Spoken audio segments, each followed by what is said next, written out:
This is the kind of thing the United States and Israel is nowadays. Right? They're awliya to, this is an example of awliya.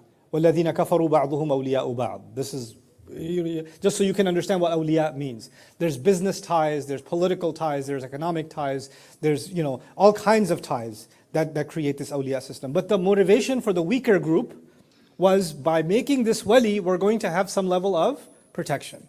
We're going to secure ourselves and we're going to put ourselves in a better position. So I want you to keep that in the back of your minds. Now, they've tried to eliminate Islam for almost 13 years now. It's not working. They tried to ridicule the Prophet ﷺ. They tried to feel sorry for him, call him crazy.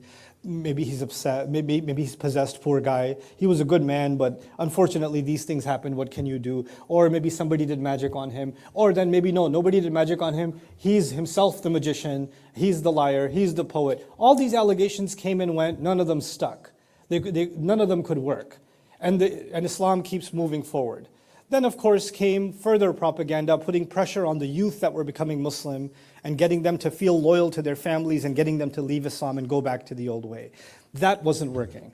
Then they noticed that the lower class of society, like the slaves of the society or the poor of the society, many of them were starting to come to Islam, like Bilal came into Islam, for example, right? So when people like that come into Islam, they're like, well, it's not really that big of a problem because this is a religion of poor people, insignificant people, أَرَاذِلُنَا بَادِيَ الرَّأِي, the riffraff, the insignificant population. But then you start seeing people like Hamza radiallahu anhu, or Umar bin al-Khattab radiallahu ta'ala anhu, or Abu Bakr as-Siddiq himself is actually a significant figure himself.